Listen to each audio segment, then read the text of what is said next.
Hey guys, tonight we journey back to the mud spattered, armor clanking world of medieval knighthood. Not to watch the jousts or admire the banners fluttering in the wind, but to live a day as a squire. And let's be honest, you probably won't survive this. Not because of battle. No, no. You'll likely keel over from exhaustion, embarrassment, or an unfortunate encounter with a particularly vengeful goose. So, before you get comfortable, take a moment to like the video and subscribe, but only if you genuinely enjoy what I do here. And let me know in the comments where you're tuning in from and what time it is for you. It's always fascinating to see who's joining us from around the world. Now, dim the lights, maybe turn on a fan for that soft background hum, and let's ease into tonight's journey together. You wake before the rooster. Actually, you wake because of the rooster, but not in a peaceful storybook way. It's more of a panicked jolt as the thing screams directly into the open flap of your tiny, straw stuffed sleeping sack, perched in the corner of a damp stone hallway just outside the Great Hall.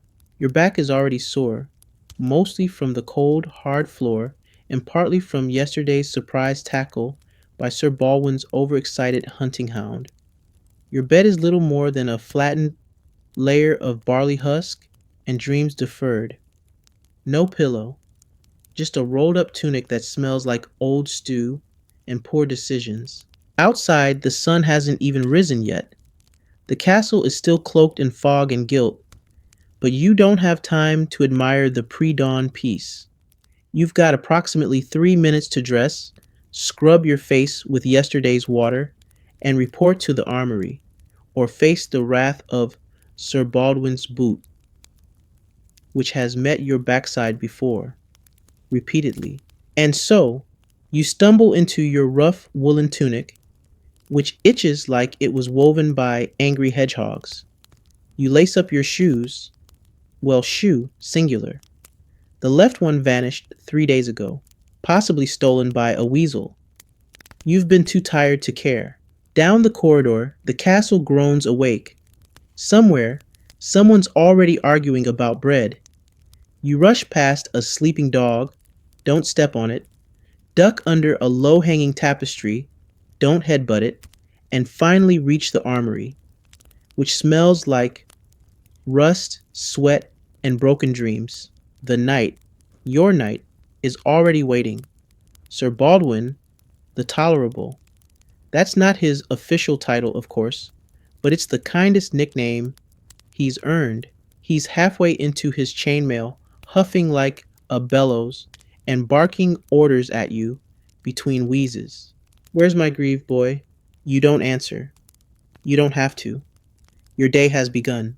Your first task, before breakfast or even breathing properly, is to finish suiting him up. You kneel and strap metal to flesh, leather to linen, buckle to buckle, trying not to pinch anything vital. He grunts. You sweat. And all the while, you're hoping that this isn't the morning he tests the sword's sharpness on you. Chainmail, by the way, is heavier than your hopes and dreams combined. It's cold, unyielding, and smells faintly of fermented onions. As you lift it over Sir Baldwin's thick neck, you pray the rings don't catch on his beard. They always do, and when they do, he blames you. Historians still argue whether squires in different regions had different duties, but there's consensus on one thing. It sucked universally. Whether in England, France, or some forgotten duchy with too many vowels, your job is to serve, sweat, and stay silent. But back to the greave, the lower leg armor piece that's currently missing. You sprint to the storeroom, past the barrels of dried beans, past the mop that somehow always smells worse after cleaning. You find it under a pile of horse blankets, next to a suspiciously damp pile of rags. You choose not to question. Returning breathless, you kneel again. Sir Baldwin is humming something that sounds suspiciously like a battle hymn, but might also be a drinking song. You fix the greave in place. He nods once, meaning acceptable, or possibly I'm too tired to yell. The moment he marches off for morning drills, you drop to the floor. Not to rest, never that, but to clean up the mess. Chainmail scraps. Unidentifiable stains. A smear of something that might be blood, ink, or a squash beetle. Your job is to make it all vanish, preferably before the steward arrives and starts lecturing about cleanliness being next to godliness, which is ironic given the state of the bishop's chambers last week. You finally get a chance to glance out the window. The sun is rising now. The rooster crows again, sounding smug. You consider chasing it with a broom. You don't. You're saving your energy for the stable, for the training yard, for more armor, more errands, more everything. Because being a squire isn't glamorous. It isn't noble. It isn't remotely romantic. It's a test. A long, grinding, dignity optional endurance test that lasts for years. And you're only on day 198. Good luck. You are scrubbing a chamber pot. Not just any chamber pot, his chamber pot. Sir Baldwin's personal porcelain throne, which has seen things no pottery deserves to see. And it's not even your first today. There are two more, waiting in the solar. One of them may belong to a visiting noblewoman who eats only pickled fish and regrets nothing. The stench alone could knock the freckles off a priest. You work with what little you have: a bucket of lukewarm water, a rag stiff with dried soap residue, and the motivation of not wanting to get demoted to pig boy. Again, your hands are already red and raw from yesterday's saddle cleaning, but here you are, elbows deep in something that smells like treason. You rinse, scrub, gag, repeat. By the end of this, your nose may never forgive you. Historians debate whether squires had to do all the grunt work or if certain tasks were left to servants. In your case, the answer is yes. Just yes. All of it. There are no servants in your section of the keep.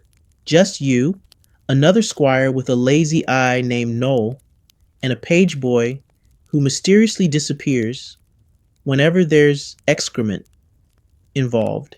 But back to your day. The pot now sparkles. Or maybe that's just your blurred vision. You dump the contents behind the east wall, where every castle keeps its unofficial waste trench, also known as Don't Step Here Alley. One time, a cat went missing down there. Nobody talks about it anymore. Next stop, the armory. Again, because Sir Baldwin, in all his noble might, decided to leave his chainmail strewn across 3 different rooms. It's your job to collect it like cursed Easter eggs. You haul the chainmail over your shoulder. It weighs about as much as a grown sheep wearing lead shoes. Each step clinks. Each clink mocks you. By the time you reach the armory door, your spine feels like it's auditioning for retirement. Inside, you begin oiling the armor. Every ring must be checked, every buckle tested. The oil smells like rancid almonds and regret. Your hands are slick. Your forehead drips sweat into your eyes, and you accidentally drop a gauntlet on your foot.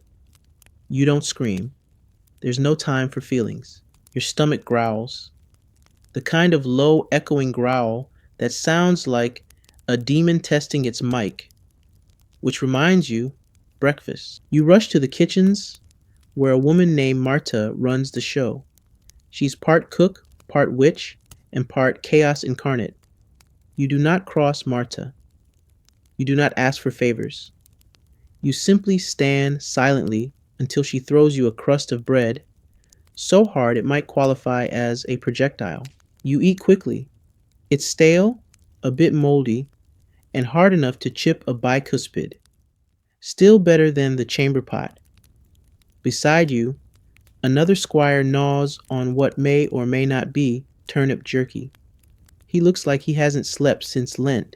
Food finished, you dash to the knight's quarters. Time to check his laundry. You open the wooden chest at the foot of his bed and immediately regret it. The smell hits like a physical object. You stagger backward. Inside, linen undershirts, stiff with sweat. Woolen hose, so crusted they might stand up and march off on their own. A doublet with something unidentifiable smeared across the front. Possibly gravy. Possibly blood. Possibly both. You haul it all to the courtyard well. No soap, just water and sheer willpower. You scrub against a rock worn smooth by generations of equally miserable apprentices. Your knuckles bleed. You keep going. This is what honor looks like, apparently.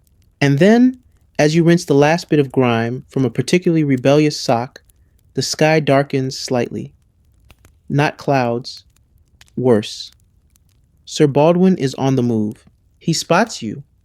Boy, he bellows. Where's my comb? You freeze. Comb? What comb? You didn't even know he owned hair. I can't very well greet the Baron looking like a forest bandit, he grumbles, jabbing a finger toward his scalp, which could generously be described as half committed to baldness. You sprint. Back through the keep, through the kitchens, up the back stairs. You check his trunk, his satchel, the saddlebag, the wine cellar. Don't ask. Finally, you find it under a discarded boot behind the privy. Because, of course, you return, panting. He gives you a look. Not gratitude, just faint disappointment, like you ruined his entire lineage. He yanks the comb, muttering about standard slipping. Then, just as quickly, you're dismissed. Which, in Night Squire language, means, I have something stupid I want you to do, and I'm still thinking of what it is. You retreat to the stables, where at least the horses treat you with indifference instead of disdain. One of them nuzzles your elbow. It's sweet. You suspect it's about to sneeze. It does. Right into your face. Somewhere, someone's laughing. Probably Noel, but before you can react, a shout rings out. Squire, my saddle needs mending. Of course it does, because being a squire isn't just about training for knighthood. It's about being everyone's least favorite tool. And right now, you're the hammer, the mop, the sponge, the target. And it's not even noon. You finally get 5 minutes of stillness, perched on a splintered stool near the kitchen doorway, chewing on a heel of bread so dry you suspect it might outlive the castle. The peace doesn't last. It never does. Oi! You forgot the dagger straps again. Someone yells from above. You freeze mid-bite.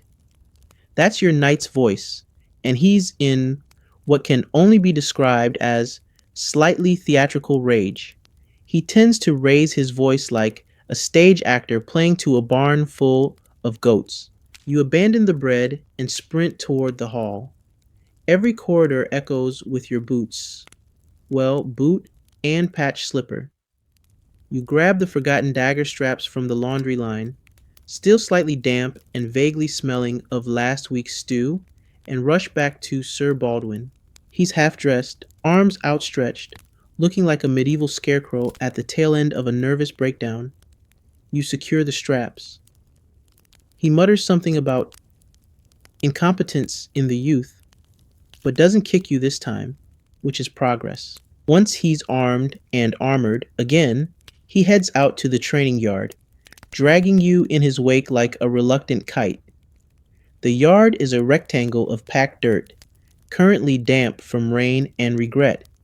It smells of sweat, stale beer, and the faint aroma of disappointment. And this is where the bruises begin. Squire training sounds glamorous until you're living it. There's no soundtrack, No dramatic music, just the dull thud of wooden practice swords slamming into flesh, mostly your own. Today's drill? Swordplay. Your opponent? Gregory, the Baron's nephew. He's 14, smug, and has the emotional maturity of a doorknob. Try not to cry this time, he sneers, tossing you a wooden sword that's heavier than your self esteem. You take your stance. Gregory immediately charges like a battering ram with feelings. His first swing hits your shoulder, the second catches your thigh, the third knocks your sword clean from your hands and lands you squarely on your behind. A murmur ripples through the onlookers, mostly bored knights, a bored priest, and a very bored dog. You stand, again and again and again, because that's what squires do. You take the hits. You learn to block. You fail. You bleed. Just a little. You keep going. Historians still argue whether squire training focused more on combat or etiquette. Based on your experience, it's 90% bruises, 10% trying not to swear in front of nobles. After an hour of this highly educational bludgeoning, Sir Baldwin finally calls a halt. He gestures for you to help him off with his helmet. You do. Slowly, carefully. It's hot inside. The smell wafts out like roasted onion and wet goat. You pretend not to notice. You always pretend. He nods. That's it. That's your reward. A nod. Possibly approval. Possibly gas. And then you're free. For now. You limp away toward the side yard. Your arms ache. Your legs feel like pudding made of regret. But it's breakfast time. Again. Because squire portions come in two phases. Not quite enough. And, please, sir, may I have more? The morning meal is laid out on a long plank table. You get another hunk of that famously chewy bread, a ladle of watery porridge, and what might be a roasted beet if you squint optimistically. You sit with other squires. No one talks.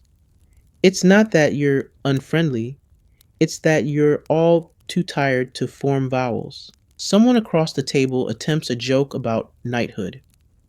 No one laughs. Someone else belches dramatically. That gets a nod of respect. Just as you finish gnawing the last of your breakfast, a page appears with a message. The Lord requests you accompany him to the town market. You groan inwardly, because the town market means walking. Miles of walking, and talking, and lifting, and negotiating with merchants who lie with charm and smile through theft. Still, you follow orders. You gather the coin pouch, strap it under your tunic, and walk behind Sir Baldwin as he struts toward the village, clanking like a metal wind chime with purpose. The path is muddy. Of course it is. Your one shoe immediately sinks into a puddle that smells like pig memory and fungal ambition. The town is bustling. Market day. Chickens squawk, vendors shout. A man selling eels offers you a wink. You shudder. Somewhere, a minstrel plays a song that's slightly out of tune and heavily out of style. Your knight wants apples. Fresh ones. Not the bruised kind, not the spotted kind, not the kind with tiny teeth marks suspiciously shaped like child bites. So you inspect every apple like a jewel thief at an auction. He also wants cheese. Not goat cheese, not overly aged cheese, just real cheese, whatever that means. You haggle. You sweat. You get elbowed by an old woman trying to buy cabbage with buttons. You carry all the goods, of course. A bag of apples, a wheel of cheese, 3 loaves of bread, and one very confused chicken someone gifted to your knight for reasons unclear. The walk back is heavier. Your arms burn. The chicken stares at you with deep distrust. You name her judgment. Sir Baldwin is in a good mood though, which means he only scolds you twice.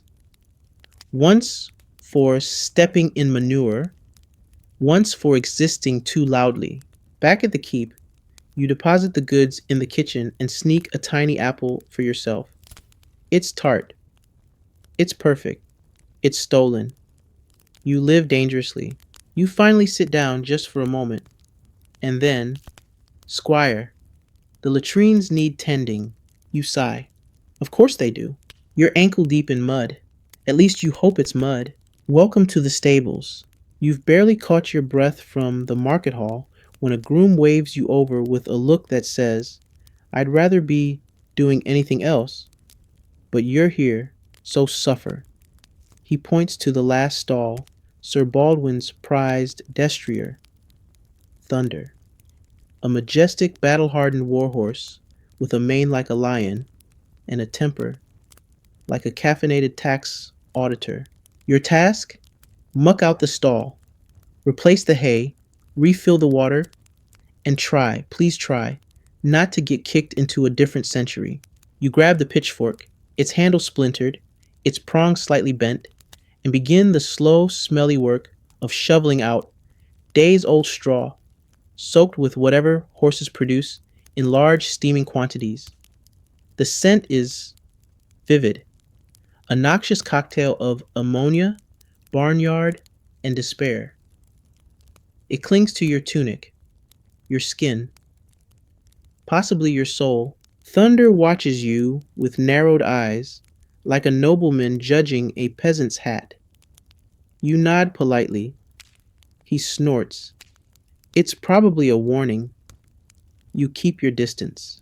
Historians have noted that squires were often expected to tend horses as part of their knightly training.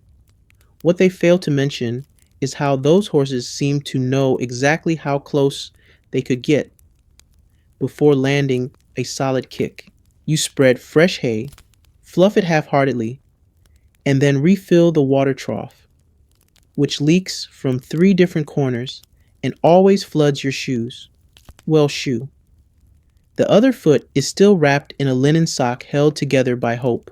Once the stall is presentable, or at least no longer a biohazard, you brush Thunder down. Slowly, cautiously. He tolerates you. Barely. You find burrs in his tail. You find one in your own hair. You pretend that's fine. Then the real test begins. Hooves. Lifting a warhorse's hoof is not for the faint of heart or the slow of reflexes. You tap his leg. He ignores you. You grunt, tap again. He sighs dramatically and lifts it. You clean the dirt, the rocks, the mystery goo. You do all 4. You survive. Mostly. Just as you're about to exit the stall, Thunder sneezes violently in your direction. Your face is now decorated in equine snot. You close your eyes. You count to 5. You continue your day. Back outside, you grab the saddle. It's heavy, worn, and smells of leather, old sweat, and whatever Sir Baldwin last ate, which you suspect involved onions. You lug it to the rack, oil it, check the straps, and whisper quiet threats at the buckle that always sticks. It sticks. As always, you wrestle it like it's possessed. Eventually, it relents. Someone shouts from the far side of the stable. The knight wants his horse ready for inspection. Of course he does. You saddle Thunder, bridle him, check the girth strap twice, and lead him into the courtyard. He walks like he owns the place. You trail behind, holding the reins and your breath. Sir Baldwin appears, wearing a doublet so bright it could scare birds. He walks a slow circle around the horse, humming thoughtfully. He's got attitude today, he mutters. Probably your influence. You nod, unsure if that's an insult or praise.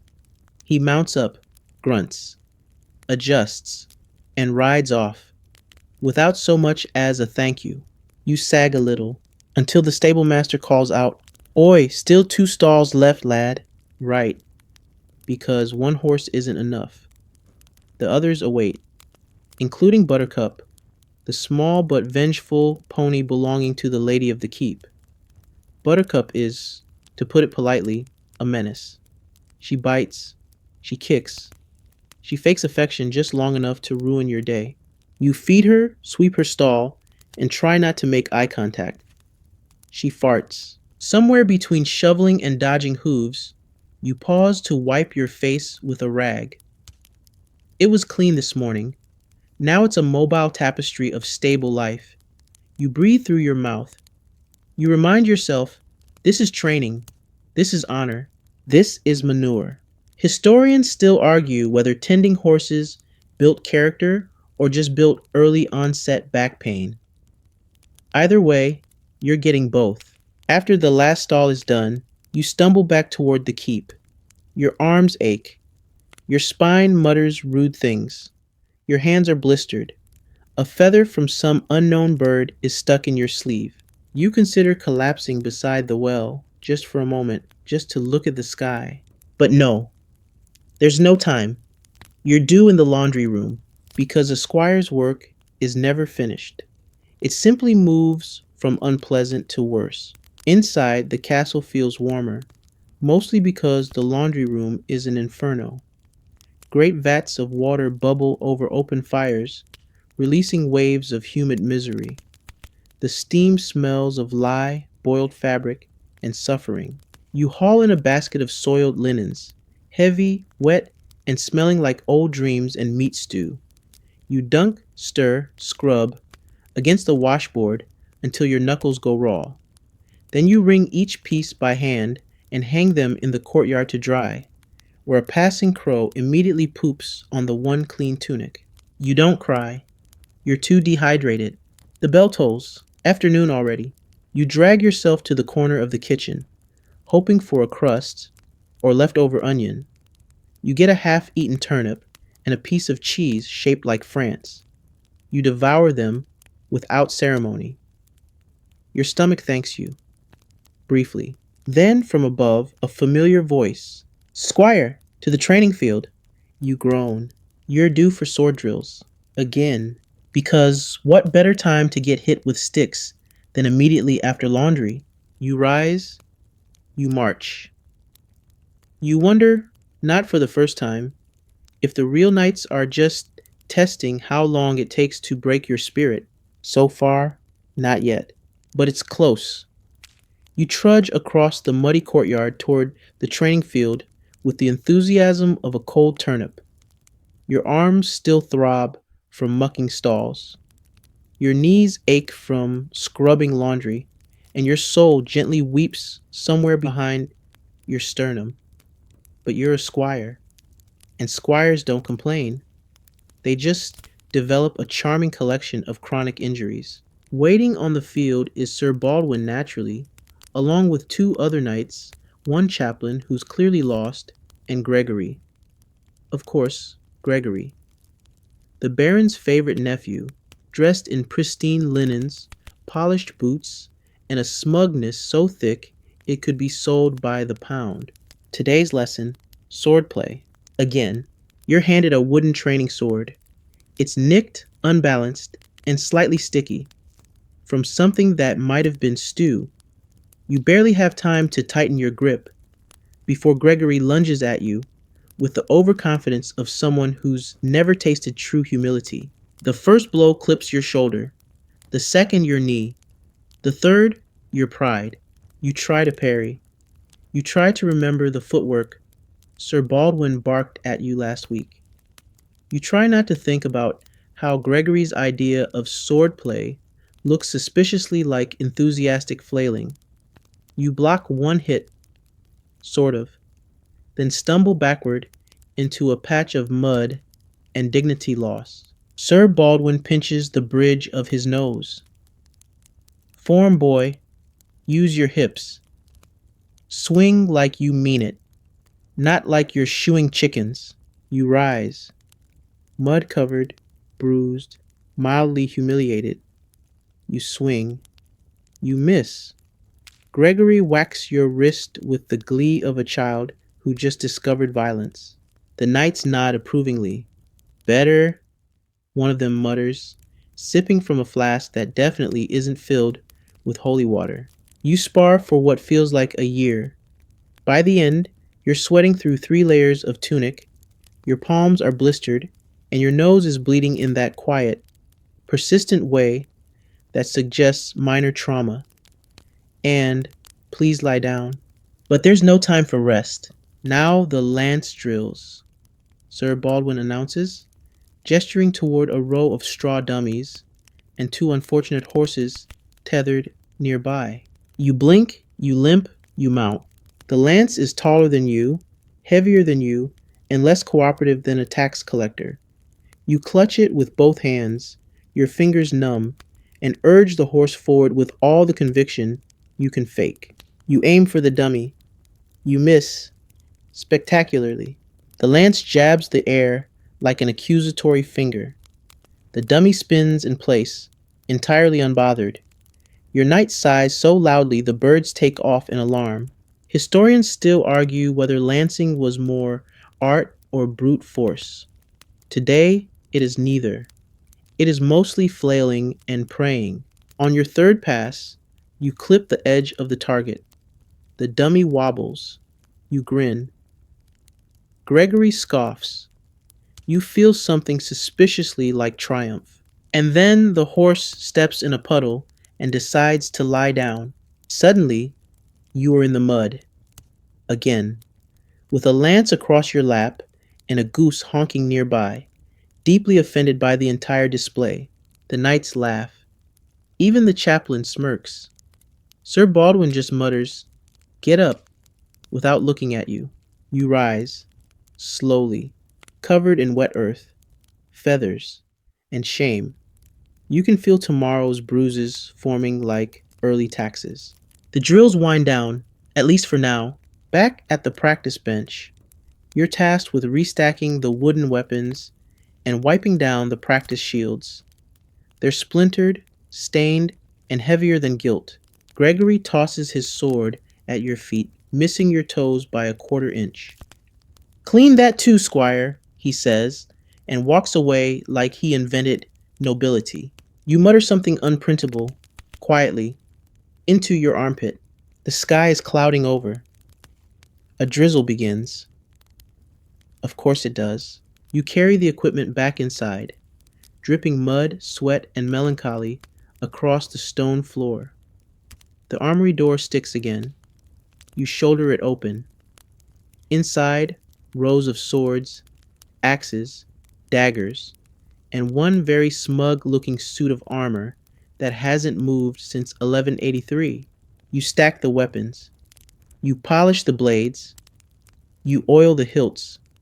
Your fingers cramp. You keep going. Because squires don't stop when they're tired. They stop when someone yells, "Stop," or the sun sets. Whichever comes first. Outside, the drizzle turns to rain, and you remember Sir Baldwin's tent, left out in the open after last week's falconry display. You run, you slip twice. You find the tent soaked, sagging, smelling of damp canvas and resentment. You wrestle it into the storage shed, trying not to curse loudly enough to summon a priest. Back inside, you pass the great hall. You pause. Inside, the knights are feasting, laughing, warm, dry. You're wet, bruised, carrying a bent lance and a grudge. But you stand a little straighter, because someday, they tell you, you'll be one of them. And you try, honestly try, to believe it. You're in the armory again, for the third time today. Possibly the fourth. Time has become fuzzy, like the back of that old woolen cloak everyone avoids because it smells like feet and foxes. This time, you're not here for weapons. No, you're here for maintenance, a word that, in knightly vocabulary, translates to all the jobs we pretend don't exist. Your task? Refit and restrap Sir Baldwin's armor, because apparently one of the shoulder plates shifted oddly during yesterday's practice. and he's convinced it nearly cost him his life, or his posture. You lay out the pieces across a wooden table that tilts slightly to the left. Helmet, breastplate, pauldrons, vambraces, greaves, all strewn before you like the world's least fun jigsaw puzzle. Most of it's dented, some of it's rusted. One piece has what you're 70% sure is meat stuck in a hinge. You begin with the leather straps. They're dry, cracked, and as flexible as dried jerky. You rub them with tallow to soften the fibers, using your fingers as tools because the proper brush went missing sometime around Easter. Your hands already sting from calluses. So what's a little more? The process is mind-numbingly tedious.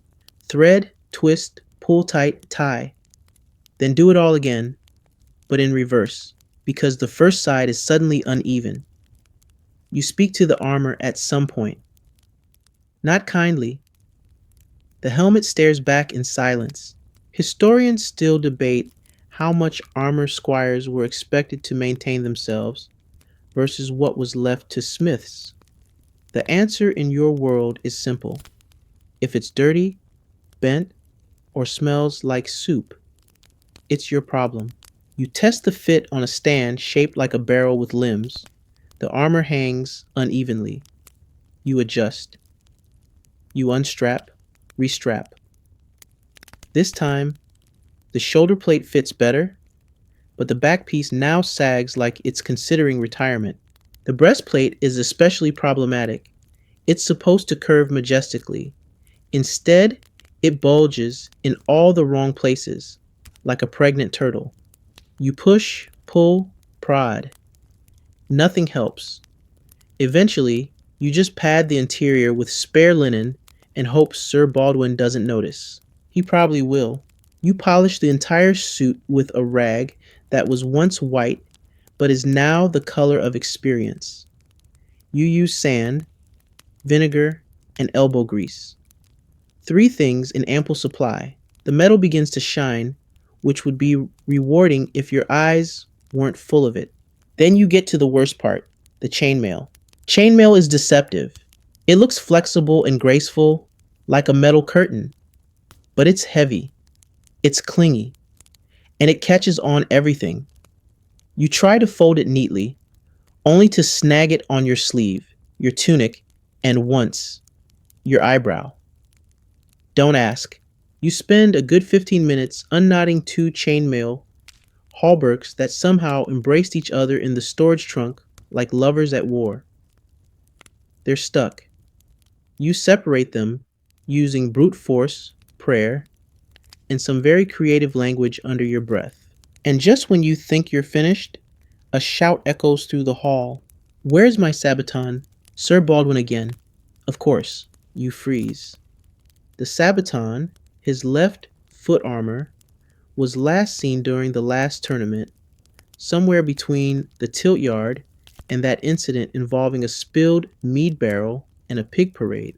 You scour the armory, you check under tables, behind barrels, even inside a dusty pile of javelin, tips no one's touched since the last crusade. Nothing. Eventually you find it, in the kitchen. Why? No one knows. Possibly used as a ladle. Possibly stolen by Marta for reasons unknown. You don't ask. You polish it quickly and return it.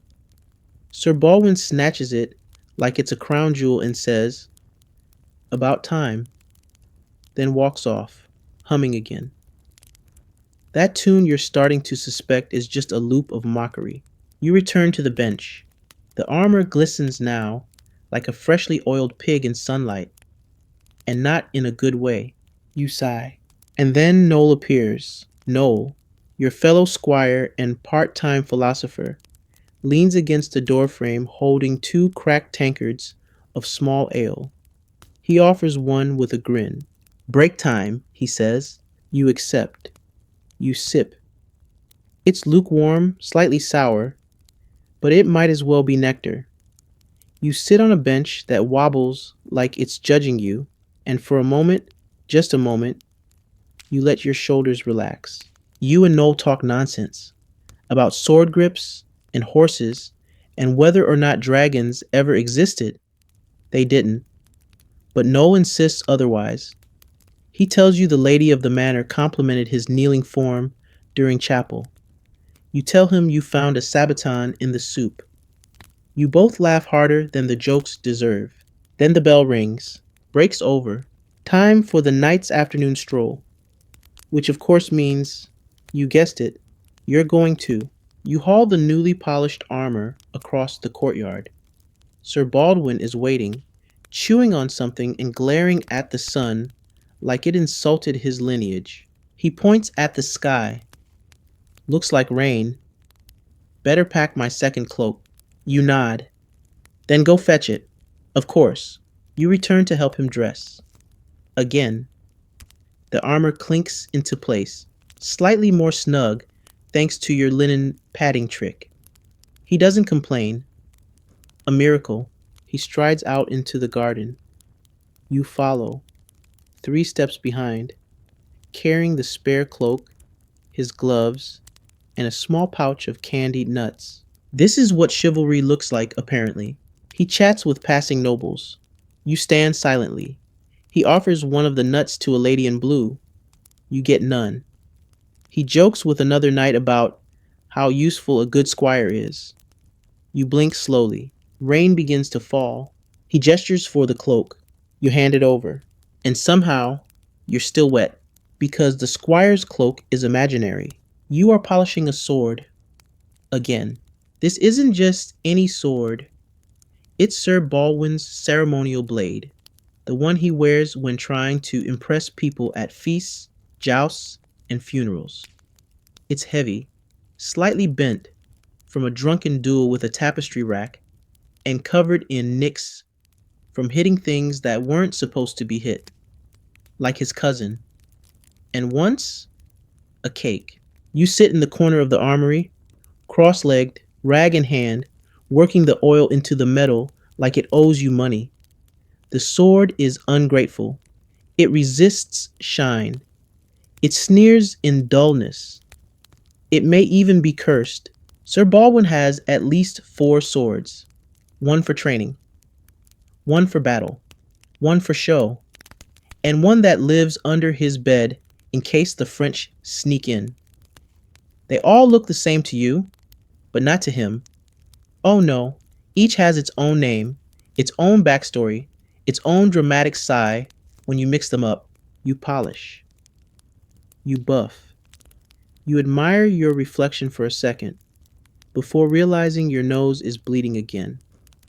Possibly from yesterday's sparring. Possibly from sword fumes. You dab it away with your sleeve and keep working.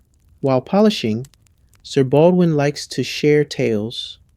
Not directly with you, of course. You just happen to be in the room while he monologues at the wall, or the sword, or sometimes the dog. Today's tale. The Siege of Windermere. Ah, Windermere, he begins, arms crossed, stomach leading the charge. 3 days, no food but onions, and I still managed to hold the western tower. He pauses for a dramatic effect. You nod. He continues. They say the arrows fell like rain, but I say, let them fall. My blade sang louder than the storm. You glance at the blade. It hasn't sung anything in years, unless dull clanking counts as music. Historians still argue whether Windermere was even a siege or just a brawl at a poorly guarded toll bridge. But Sir Baldwin will tell anyone who listens that it was the defining moment of a generation, mostly his. Then comes the best part, when he asks for your opinion. Well, squire, would you rather face a dozen archers or a single cavalryman? It's a trap. There is no right answer. You mumble something about depends on the terrain. He nods, as if that was profound, then immediately launches into a new story about how he once fought a cavalryman and 12 archers. While hung over, you finish the sword. It gleams. You admire your work. He takes it, glances at it once, and sets it down without a word. You're dismissed, but not before he adds, "And don't forget to polish my boots. The right one's got goose on it." Goose? Again? What is it with this castle and birds? You retrieve the boots from outside the hall. They're caked in mud, straw, and something suspiciously feathery. You scrub with a dull knife, water, and the shredded remnants of last year's undertunic. You consider becoming a monk, or a merchant, or a turnip farmer. Anything but this. Just as you finish buffing them to a passable sheen, a page scurries by and says he wants you to run to the apothecary. Of course he does, because why walk when you can run through rain, mud, and a flock of aggressively territorial chickens?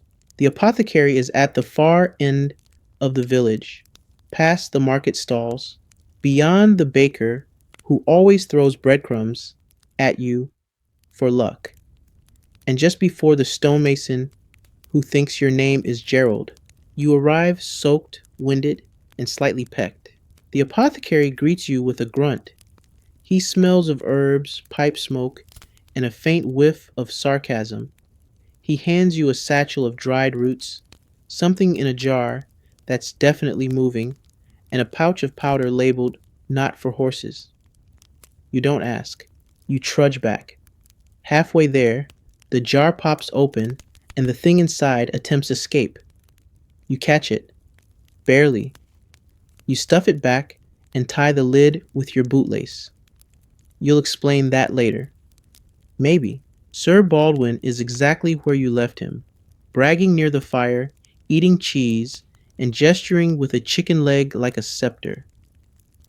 You hand over the pouch. "About time," he says, inspecting the jar. "What's this smell?" You smell nothing, possibly because your sinuses have given up. "Never mind," he adds. "You've got ink on your face." You don't. It's probably just the bruising. You're dismissed again, this time with a wave that could just as easily mean "fetch more wine" or "leave before I invent a reason to blame you for something." You choose the latter. You retreat to the chapel steps, sit down, and finally, exhale. The evening light softens the courtyard. Bells chime in the distance. Somewhere, someone plays a lute badly. The chickens have gone to bed. The castle smells of roasted garlic and whetstone. For a fleeting moment, you feel calm. And then Gregory walks by and drops a full helmet in your lap. "Oops," he says, not even pretending. You stare at it. You stare at him. He's already gone. You pick up the helmet. You trudge back to the armory. Polishing awaits. Because being a squire means polishing swords, yes, but mostly polishing egos. Night falls, but your day isn't over. Not even close. You're summoned to the banquet hall. Not to eat, of course. That would be far too generous. No, you're here to serve. Quietly. Invisibly. Like a polite, exhausted shadow with excellent tray balancing skills. The hall glows with candlelight. The long tables groan under the weight of meat, bread, pies, and things stuffed inside other things. Geese. Inside ducks, inside judgment. Knights are laughing. Nobles are toasting. Someone's already slurring their words in the corner, and it's not even full dark. You slip through the room holding a tray of spiced wine, trying not to wobble, sneeze, or inhale too deeply, because noble perfume is a volatile blend of rosewater, sweat, and unchecked confidence. You dodge elbows. You duck under platters. You narrowly avoid a swinging lute. And of course, Gregory is here. Gregory, reclining like a sultan in training, motions to you with 2 fingers and a pout. "More figs," he demands. You fetch the figs. He eats one, drops another on the floor, looks at you and says, "Clean that."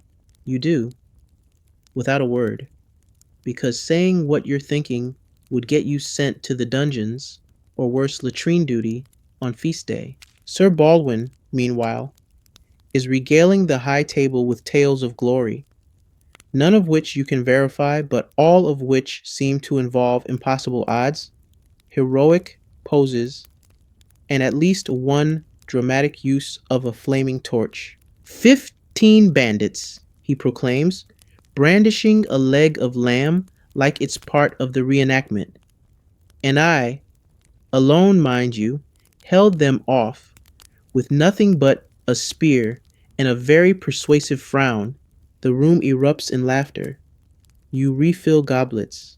You refill your patience. Both are running low. Historians still argue how much of a squire's role extended into courtly service. But from your experience, it absolutely includes playing waiter, coat rack, errand boy, and emergency sneeze absorber. A noble lady waves you over. A young man, she says, your collar's crooked. You smile awkwardly. Your collar is always crooked. It's part of the look. She tuts and tugs it straight, then immediately forgets you exist, which honestly is preferable. Near the hearth, a bard starts to sing. It's about love or loss, or possibly sheep. The tune is nice, but your feet ache, and your arm is cramping from holding a tray of half-eaten quail legs. You sneak a glance at the clock candle. It's barely halfway down. The night's just begun. One guest drops a goblet. You clean it. Another requests a second plate of spiced pears. You fetch it. A third, deep into their fourth cup of wine, asks you to recite a poem. You recite the only one you know, a dirty limerick you heard in the stables. They applaud wildly. You flee. Back in the kitchens, Marta is throwing ladles again. One hits a wall with a satisfying thunk. She hands you a tray of roast turnips and warns, don't come back empty. You don't. On your fourth lap around the hall, someone trips you. You don't fall. You almost fall. Which might be worse, because you stagger, teeter, flail, and then catch the tray at the last second, earning gasps from several ladies and one very impressed dog. You're a hero. For 3 seconds. Then someone spills gravy down your back, and it's forgotten. You find a corner to breathe in. It smells of cabbage and candle wax. You contemplate the great mysteries of life, like why nobles never use napkins and whether figs are a form of revenge. Your stomach growls. Loudly. You eye a piece of pie left half eaten on a passing plate. You resist. Barely. Eventually Sir Baldwin signals for his cloak. This is your moment. You grab the thick wool garment, shake out the folds, and drape it over his shoulders, like you've seen servants do in paintings. He grunts, which might be thanks. Then he stands and topples into you. Apparently, the leg of lamb was paired with 5 cups of mead in a dice game that didn't go his way. You stagger under his weight, somehow keep him upright, and guide him toward the door with the delicate touch of someone handling a very drunk, very armored sofa. Good lad, he mumbles. You'll make a knight yet. It's the nicest thing he's ever said to you, and he won't remember it. You deposit him in his chambers, remove his boots carefully, and help him into bed. He snores instantly, loudly, like a thunderstorm fighting a bear. You blow out the candle. Outside, the hall is finally quieting down. The guests are leaving, trailing laughter and crumbs. You help sweep. You help stack chairs. You help mop up something no one wants to identify. It's nearly midnight by the time you reach your pallet. Your body aches. Your tunic is crusted with wine, grease, and what might be onion pudding. Your hands are scratched. Your eyelids weigh 100 pounds. You lie down. The straw pokes. The stone floor groans. A rat scurries by, and you greet it like an old friend. You close your eyes, and you dream of figs, flaming torches, and punching Gregory in the face. You wake up to the sound of bells. Not the sweet melodic kind that signal feast days or weddings, but the aggressive, soul-piercing clang of the castle's morning bell, the one they use to summon the kitchen, pigs, the guards, and most unfortunately, you. Your body protests as you sit up. Every joint cracks. Your back feels like it slept under a cartwheel. You have straw in places straw should never be. You rub your eyes and try to remember what day it is.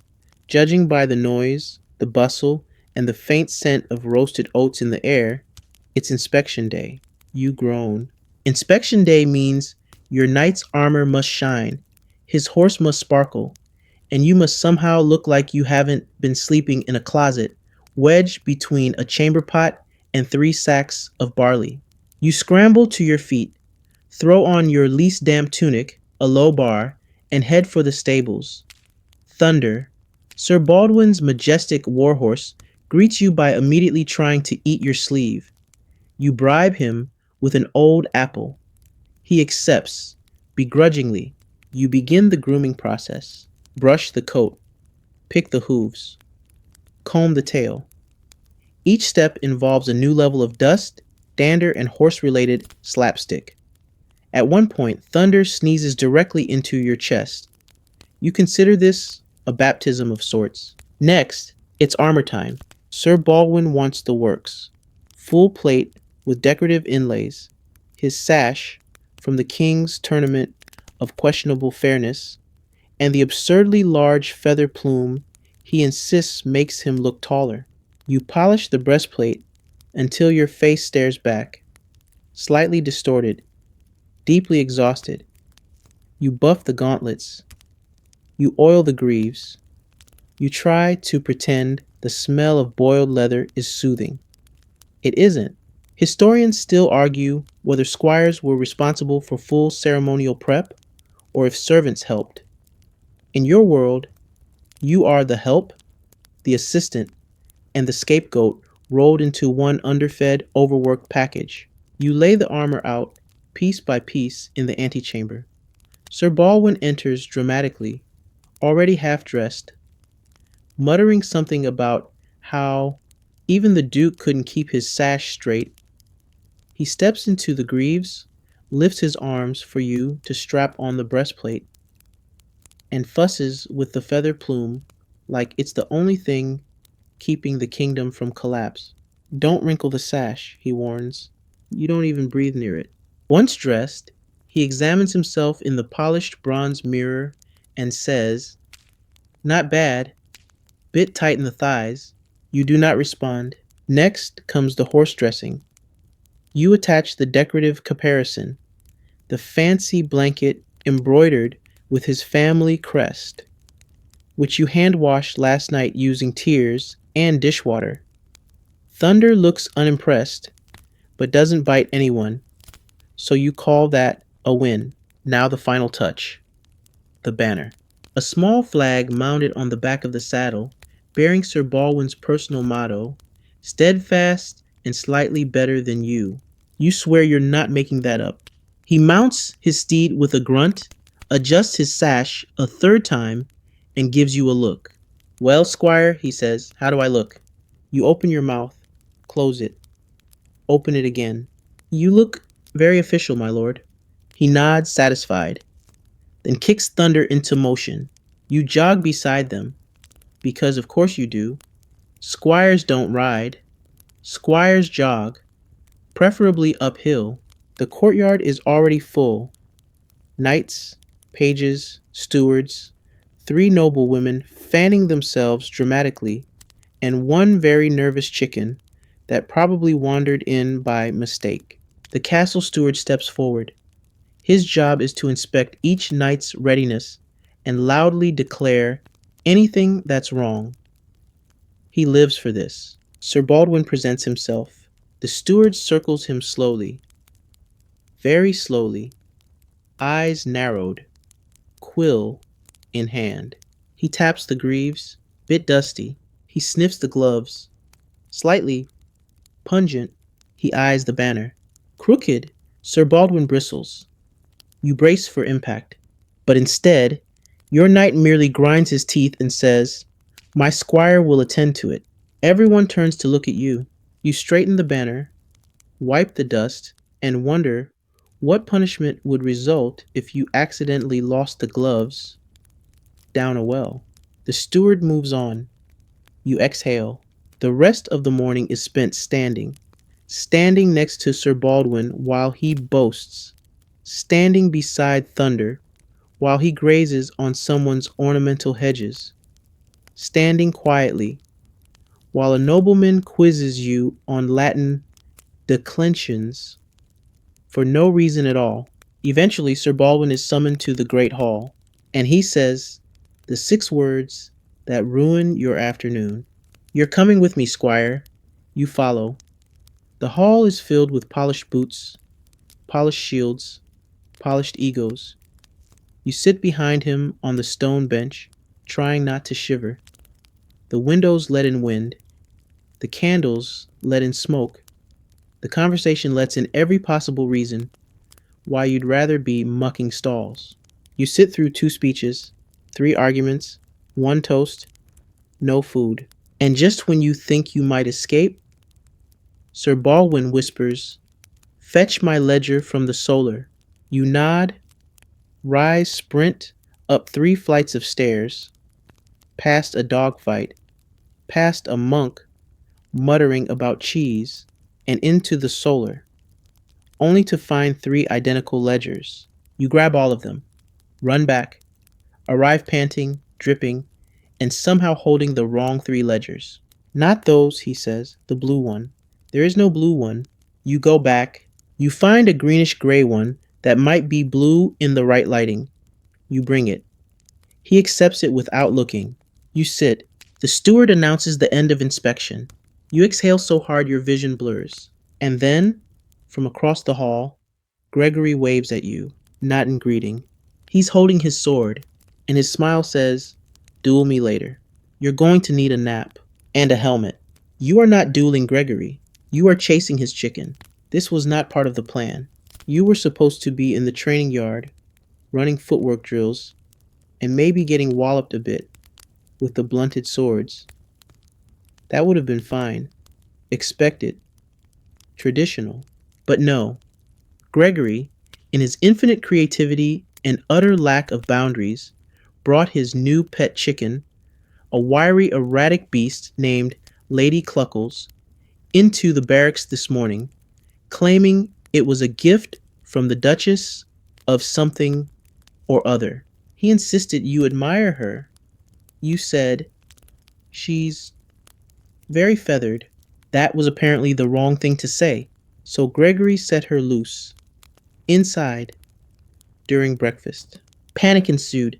Now, with porridge upended, a bench knocked over, and a noble's hat trampled under claw, you are the one tasked with retrieving the lady before she offends someone important. Which is ironic, because the chicken is the most diplomatic thing in the room. You sprint after her through the corridor, nearly collide with a laundress, leap over a mop bucket, and skid into the kitchen where the cook screams, "Not again," and throws a ladle in your direction. Lady Cluckles darts under the prep table, knocks over a bag of flour, and emerges looking like a ghost with wings. She squawks. You squawk. Someone claps. You finally corner her near the back stairs, throw your cloak over her, and lift the squirming, puffed up drama queen into your arms. She pecks your hand. You accept this as fair. You return her to Gregory. He snickers. "She's a spirited lady, isn't she?" You nod, bleeding slightly. He wanders off humming. You are left holding your pride together with a scrap of torn dignity and a deep longing for a life that involves fewer poultry-related emergencies. Back outside, the yard is now clear for drills. Sir Baldwin waits, tapping his foot in a rhythm that says, "I've been ready for 15 minutes, and will now pretend it was 30. You line up, sword in hand, shield on arm, bruises preloaded. Today's focus, endurance. The knights demonstrate a slow circular drill. You're meant to mimic their footwork while holding a low guard stance. Easy for 10 seconds. Awful by minute 2. Excruciating by minute 7. Your thighs burn. Your calves beg for mercy. Your shoulders ache with the slow panic of someone realizing their breakfast wasn't enough to survive the hour. Sir Baldwin barks corrections. A too wide. A too stiff. A too whatever that is. Stop it. You adjust. You sweat. You try to keep your balance while Gregory dances, circles around you, and makes pew pew noises with his sword. No one stops him. Your body protests loudly, but you push through because squires don't quit. They just hallucinate slightly and keep going. Historians still debate how effective these drills were in real combat. Based on your current performance, the answer seems to be better than nothing, but only just. At the end of the session, you're trembling. Not dramatically, just the kind of trembling that suggests every muscle has filed a formal complaint. Sir Baldwin nods. Acceptable. It's high praise. You almost weep. Then comes the surprise. Sparring matches. You draw lots. Of course you get Gregory. He smirks. You groan. The match begins. He charges like an excited goat. You sidestep barely. He swings wide. You parry. He spins dramatically. And for a moment you think, maybe I've got this. Then he trips over a rock, lands on your foot, and elbows you in the ribs on the way down. Technically, that's not a point. You both lie there, winded. Sir Baldwin sighs so deeply, a crow takes off from the tree above. Enough, he says. You rise, dust yourself off. Offer a hand to Gregory, who accepts it like he's doing you a favor. You retreat to the edge of the yard, sit on a barrel, and breathe. A page runs by with news. There's to be an archery demonstration. You're summoned, not to shoot, but to retrieve arrows. Because even in this martial showcase, someone has to run around picking up sharp sticks while the nobles applaud. You jog to the butts, gather bundles of arrows, avoid eye contact with the Fletcher, who insists you're bending the shafts, and nearly get speared in the foot by a misfire. Later someone misfires on purpose. Probably Gregory. You don't react. You're too tired to be furious. The sun begins to lower. Shadows lengthen. Your arms carry bundles of arrows, bows, and targets. You get a splinter. You don't even notice. You pass the blacksmith's forge. He offers you a nod. You nod back. Mutual understanding. Tired boys with soot in their hearts. You carry one last bundle to the shed. Then you're free. Not free as in go frolic. More like no one has shouted your name in 10 seconds and you're not currently on fire. You head to the well. Draw water. Splash your face. It's cold. It's clean. It's momentarily peaceful. You lean on the stone rim, watching the sky blush into twilight. And for a moment, just a moment, you don't feel like a walking bruise in a borrowed tunic. You feel like a knight. Well, a very tired, very underfed, very chicken-scented knight. But still, dinner is bread and onions. Not a poetic metaphor, just literal bread and onions. A half loaf, slightly stale, and one lonely onion sliced into rings of culinary disappointment. You eat them with the urgency of someone who's been dodging arrows, chasing poultry, and being used as Gregory's crash mat. You sit in the corner of the outer kitchen, legs stretched out, eyes half closed, chewing slowly because chewing fast might count as effort and you have none left. Noel appears beside you, flops down with a grunt, and tosses you half a boiled egg. It's cracked, oddly warm, and somehow the most generous act you've experienced today. Big feast upstairs, Noel says, mouthful. They had roasted duck, real fruit, even pies. You stare at your onion ring.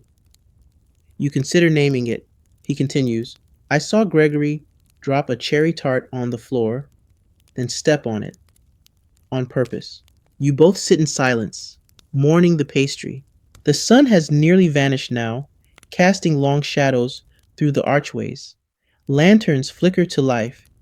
You hear laughter in the hall, a lute strumming slightly off key, and the telltale clatter of a goblet being knocked over, probably followed by a squire being summoned to clean it. Not your problem, for once. You stand, stretch, and immediately regret stretching. Your muscles protest like union workers denied a lunch break. You sigh, deeply, the kind of sigh that could deflate a tapestry. Your next duty arrives in the form of a small boy with a scroll and a deeply apologetic face. Sir Baldwin requests your presence in the chapel, he says. Something about a relic? You blink. A relic? At this hour? You follow the boy, weaving through torchlit corridors.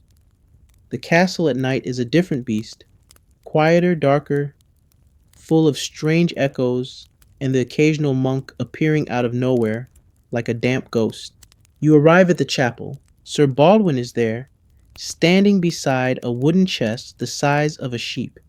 He gestures toward it with the solemnity of someone unveiling a sacred artifact, or a mildly suspicious family heirloom. We're displaying this during tomorrow's procession, he says. It's the finger of St. Aldrich, or maybe a toe. Hard to say. Regardless, it's holy. Guard it. You lean in. The relic is housed in a small glass case within the chest, nestled in velvet. It looks disturbingly like a sausage. You nod solemnly. Of course, my lord. He adds, and don't touch it or breathe on it. And don't let anyone else touch or breathe on it. You nod again. He nods. You both stand there nodding for a few seconds longer than necessary. Then he leaves, and you are alone with the toe of Aldrich. You sit in the chapel, listening to the wind through the stained glass. The flames flicker in the sconces. You try to stay alert. You really do. But it's been a long day. A long day. You yawn twice. And then, footsteps. You straighten. A shadow enters. It's Gregory. Of course. He tiptoes in, spots you, and grins. Heard the relics out. Thought I'd have a peek. You step between him and the chest. Sir Baldwin said. Gregory raises a hand. Relax. I'm not gonna lick it. You do not find this comforting. He circles you like a hawk that just learned to smirk. Funny thing though, he says. I heard if a squire accidentally drops a relic, they get reassigned to pig duties. In winter, you grip the side of the chest a little tighter. Be ashamed if someone slipped, he adds, giving the bench a light kick with his boot. You don't blink. You don't move. You absolutely do not look at the sausage toe. He leans in, whispering, Don't mess it up, Gerald. That's not your name. He leaves. You exhale. The rest of your shift passes in a haze of candlelight and paranoia. By the time your relief arrives, a bleary-eyed page with a cold and no concept of sacred space, you're half asleep, fully aching, and smelling faintly of onions and relic panic. You return to the barracks. Your bunk creaks as you fall into it. Your limbs settle like bricks in an old sack. Your brain plays highlights from the day. The chicken chase, the saber parry, the almost pie. And just as you begin to drift, someone snores, loudly, rhythmically, like a tuba in distress. You stare at the ceiling, wide-eyed. It's going to be a long night. Morning arrives with a trumpet blast. Not metaphorically, literally, a trumpet. Right outside the barracks window, played by someone who clearly believes subtlety is for peasants and heretics. You bolt upright, smack your head on the underside of the bunk above you, and tumble halfway out of bed with the grace of a sack of spoons. You land with a groan, Noel, still wrapped in his blanket like a depressed burrito, mumbles, "Tell the trumpet, I'll duel it at noon." Today is procession day, the local feast celebrating St. Aldrich, the possibly toe possessing patron of, depending on which monk you ask, either candle wax, modesty, or mutton. Your role? Walk alongside Sir Baldwin, holding the relic chest like it's made of crystal and gilt. You dress quickly, skipping the tunic that smells like boiled turnips, and opt for the one that merely smells like damp rope. You splash water on your face, which somehow makes you wetter and dirtier at the same time, then shove half a crust of bread in your mouth as you jog to the chapel. Sir Baldwin is already in full regalia. Plumed hat? Check. Overly polished breastplate? Check. Expression of exaggerated nobility that suggests he once arm wrestled a cloud? Double check. He points at the chest. Do not stumble. You nod. You stumble immediately as you lift it. Because of course. It's heavier than you remembered. Probably because he insisted on adding a layer of embroidered cloth over the lid. For reverence, he said. It looks more like upholstery. The procession begins. First, the monks, then the nobles, then the knights, then you, somewhere between a decorative sidekick and a walking table.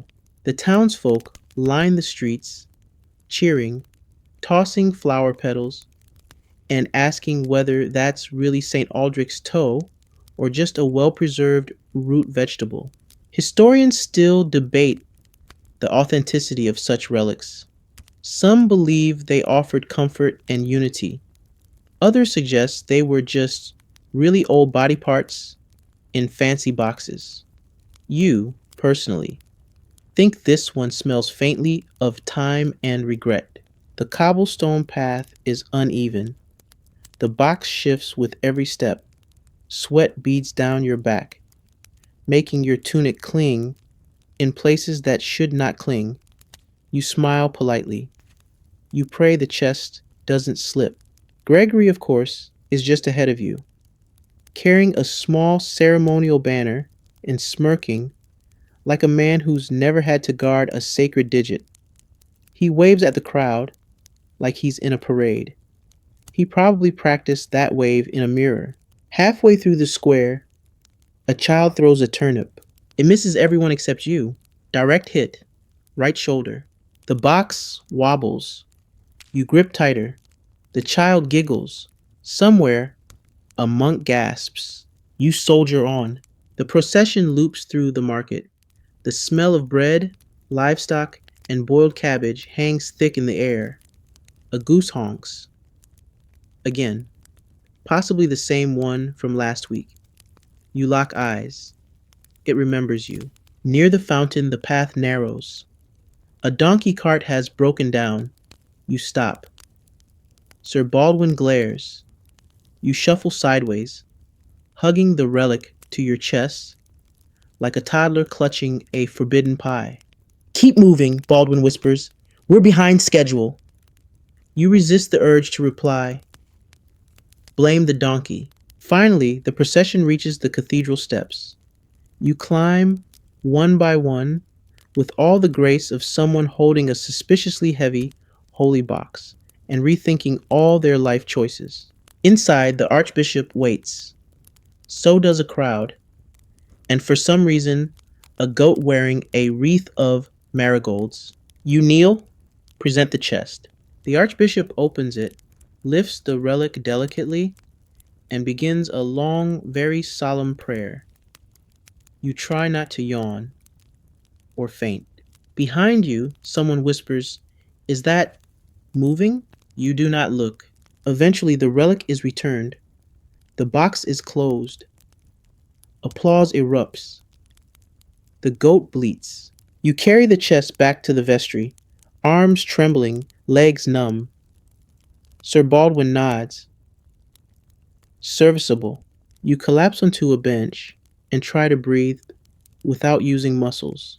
Later during the feast, you're given a special honor, watching the knight's table, which is just a polite way of saying, stand in the corner and refill goblets. Sir Baldwin waves you over. Wine, you pour. More bread, you fetch.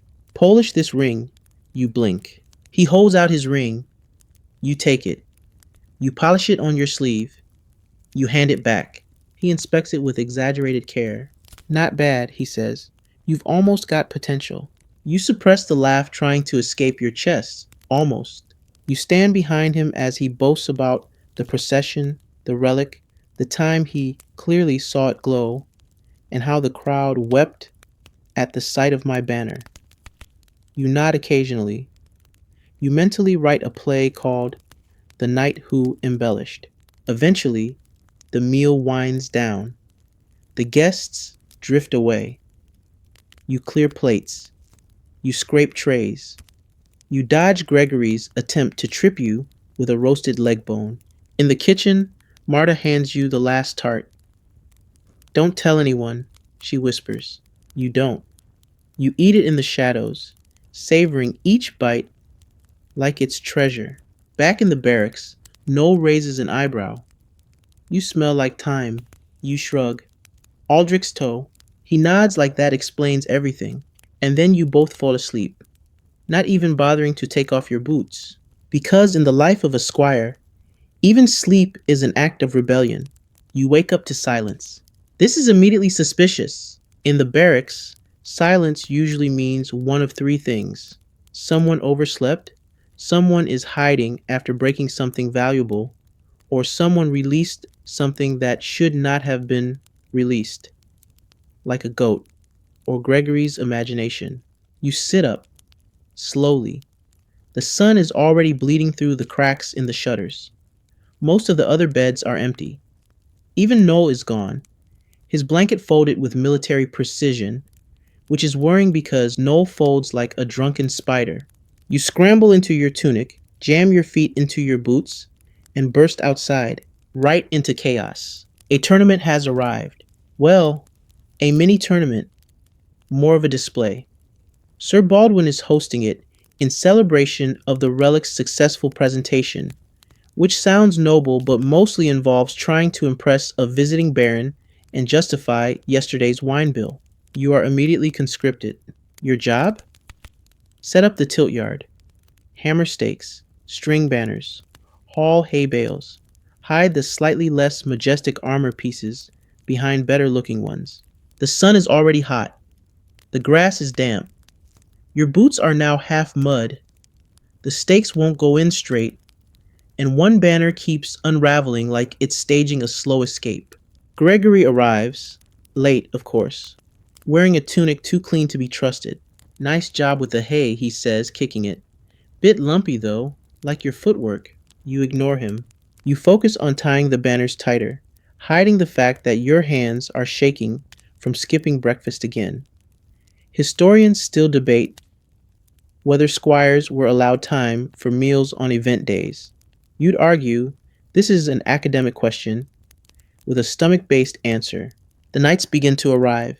They strut into the yard like peacocks in tin cans, clanking, swaggering, throwing around phrases like valor, glory, and do you smell something burning? Sir Baldwin nods to you. Saddle Thunder.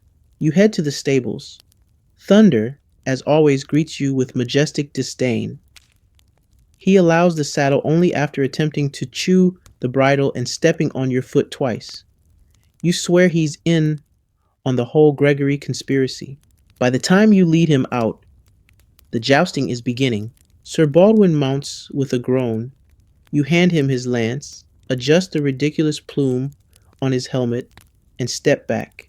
He charges. The first pass is clean. Thunder gallops like a dream. Baldwin strikes the shield. The crowd gasps. For a moment it almost looks heroic. The second pass, less so. His lance misses. The opponent clips his pauldron. Sir Baldwin spins slightly in the saddle, flails, and somehow manages to stay upright by clutching Thunder's mane like a drowning man grabbing seaweed. He rides back past you, muttering, "That was a tactical feint." You nod like you've never heard a more convincing lie. The match continues. Nobles cheer. Peasants cheer louder. Pies are thrown, mostly at the pie cart. You're in charge of catching Sir Baldwin's helmet between rounds, which he throws at you like a bowling ball of sweat and glory. During the break, he pulls you aside. "Squire," he says, eyes narrowed, "today we show them the might of House Hereford. Go fetch my victory cape." You blink. Yes, the red one, with the lion and the fringe. You know the one. You do not know the one, but you sprint to his chambers anyway. Inside the wardrobe is a collection of capes that suggests either a love of fashion or a fundamental misunderstanding of fabric limits.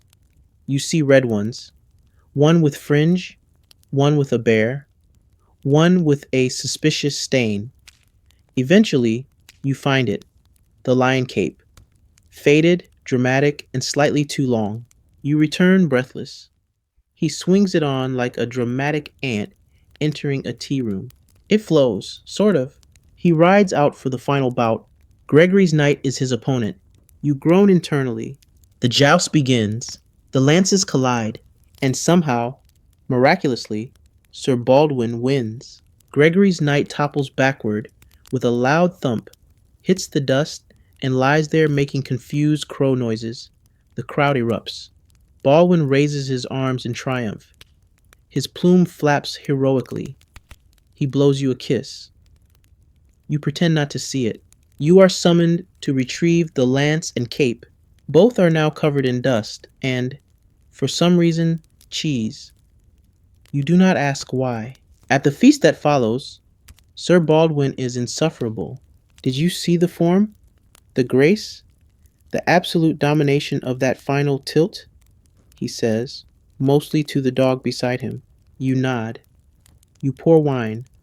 You hold the trophy, a carved wooden duck for some reason, while he boasts to anyone within a 10-foot radius. Eventually, as the sun sets, he turns to you. You did well today, he says. You blink. That's praise, real praise. Then he adds, next time, fluff the cape before handing it to me. Showmanship matters. There it is. Still, you accept it, with a quiet smile, because in the world of knightly service, a single compliment, no matter how backhanded, is rarer than a bath with hot water. Back in the barracks, you collapse into bed. Noel gives you a thumbs up from under his blanket. Nice cape work. You laugh. Just once. Then sleep takes you before you even close your eyes. Rain. Cold, insistent, horizontal rain. You wake up to the sound of it hammering the shutters like a very determined ghost with unresolved issues. Everything is damp. Your blanket, your boots, your soul. Today is cleaning day, which is ironic, because everything outside is already soaked, smeared, or sliding away slowly in a glorious parade of castle mud. You pull on your least wet tunic and squish your way to the outer courtyard, where a cluster of squires stand holding buckets, brooms, and the kind of haunted expressions usually reserved for condemned poets and sleep-deprived new parents. Gregory arrives in a cloak 3 sizes too large and announces, "I've been assigned to supervise." You all stare at him. He grins and leans on a broom he clearly has no intention of using. Your first task, mucking the stables. Thunder greets you with his usual warm welcome, a tail slap to the ribs, and a sigh that says, "You again?" You shovel, and then shovel a bit more. At some point, it stops being stable muck and becomes a philosophical experience. You start questioning the nature of toil.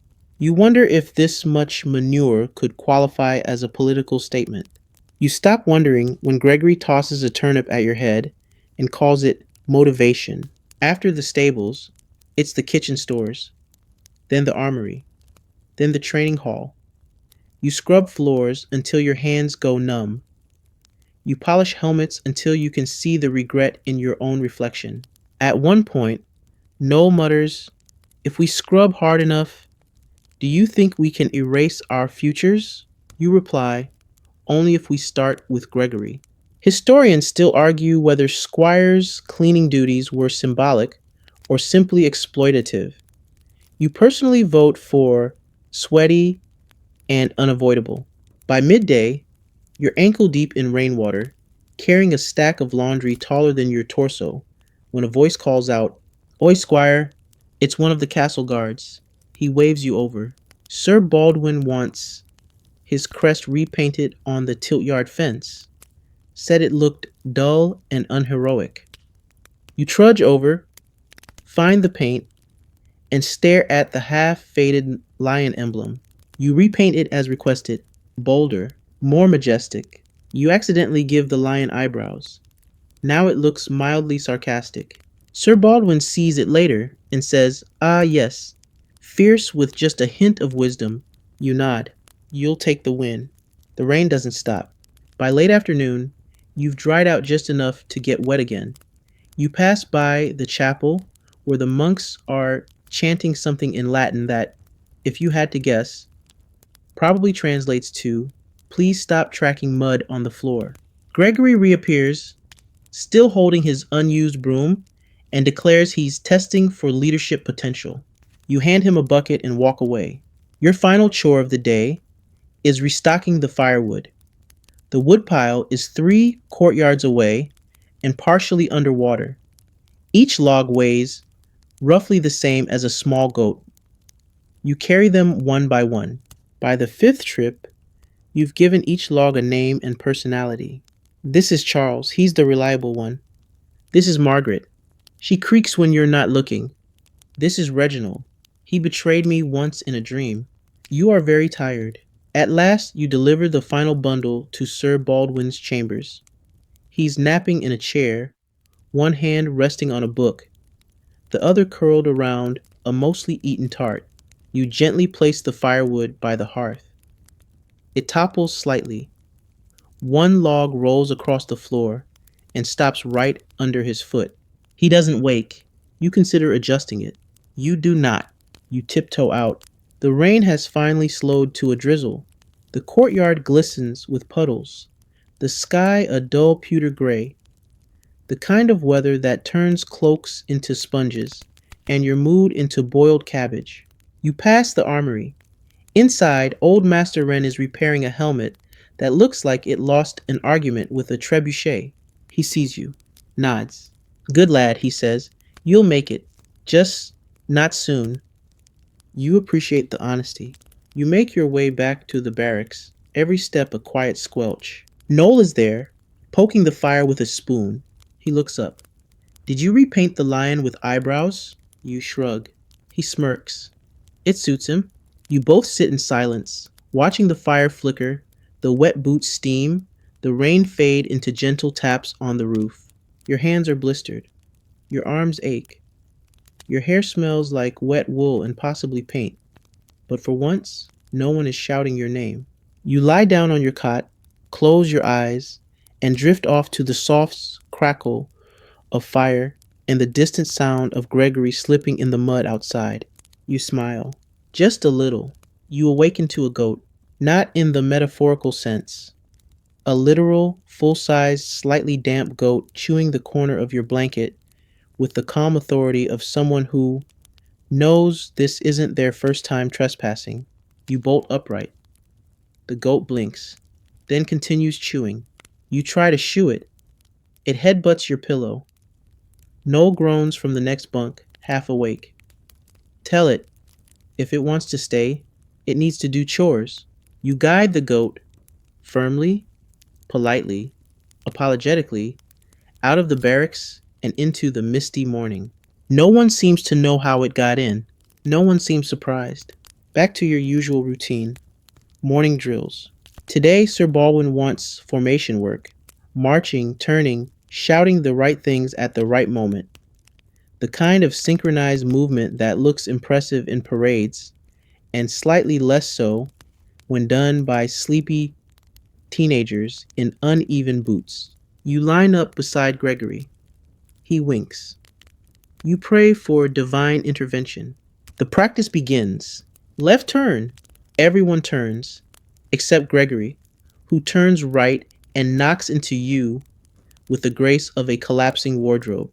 Sir Baldwin sighs. Again, you repeat. March. Pivot. Shout. Forward. With the enthusiasm of someone being asked to recite poetry in a dentist's chair. By the fourth round, your feet are sore, your voice is hoarse, and someone, probably Gregory, has managed to lose a boot mid-step. Historians still argue whether squires truly mastered these maneuvers, or if knights just gave up and waved flags. Your current impression leans toward flag waving. After drills, you're sent to help with sparring prep. That means hauling gear, laying straw mats, and pretending you know the difference between a longsword and a bastard sword when questioned by a passing steward. Then you get lucky. Sir Baldwin says, "You'll spar today." You nod. Try to hide the fear. Your opponent, not Gregory, not Noel, a visiting squire named Edwin. Edwin is tall, broad-shouldered, and has the relaxed posture of someone who eats breakfast while reading Latin for fun. He's from the southern holdings. His tunic is clean, his sword polished, his smugness gleaming. You square off. He nods politely. You do the same. The match begins. He lunges. You block. He pivots. You parry. You feel, dare you say it, competent, until he sweeps your legs and you land flat on your back like a startled tortoise. The crowd winces. You stand. Try again. This time, you get a hit in. Just a nick on his shoulder. It's enough to spark applause. You allow yourself a moment of pride. Then he disarms you so fast you're not entirely sure it wasn't magic. He helps you up. "You've got spirit," he says. You want to say something clever. You cough instead. Later, as you bandage your wrist, Sir Baldwin walks by and says, "Could have been worse. At least your spleen's intact." You smile, almost. The afternoon brings writing practice. You sit in the solar, quill in hand, copying letters in painfully neat script. Your ink spills twice. Gregory somehow sets a scroll on fire. The monk overseeing you just sighs and mutters, "Children." You spend half the time writing your name, the other half spelling fortitude wrong. Still, there's something peaceful about it. The scratching of quills, the smell of ink and wax, the distant hum of bees outside the window. You look out and see the goat again, standing on the well, staring into the middle distance, like it's contemplating the secrets of the universe. You return to your letters. Before dinner, you help repair a fence. One of the pigs escaped, and the fence now leans like a drunken sailor. You hammer in posts, tie rope, and spend 10 minutes trying to coax the pig back inside. It ignores you completely. Gregory tries yelling at it. The pig charges him. Everyone cheers. Dinner is stew, which is generous, because this stew has chunks. You eat fast, ignoring the occasional crunch that suggests someone added bones for texture. After the meal, Sir Baldwin calls for you. He's in his chambers, poring over a map. "Big hunt tomorrow," he says. "You'll need to rise early. Prep the gear, sharpen the knives, polish the horn." You nod, and, he adds, "Wake me precisely at dawn. No earlier, no later." You suppress the urge to ask how you're meant to command the sun. You return to the barracks. Noel is already asleep, one boot still on. You sit on your bunk, stretch your sore arms, and think. Today, you fought a better squire, got trampled by a pig, avoided Gregory's tantrum, and didn't destroy anything sacred. A good day. Outside, the moon rises. The goat finally disappears. You pull the blanket up, exhale, and whisper to no one. Just make it to knighthood. Just one day at a time. And with that, sleep comes, gently, like fog over a field. The hunt begins before your brain does. It's still dark, so dark, in fact, that your candle stub flickers like it's considering early retirement. You fumble into your clothes, knock over a bucket, and wake Noel with your elbow.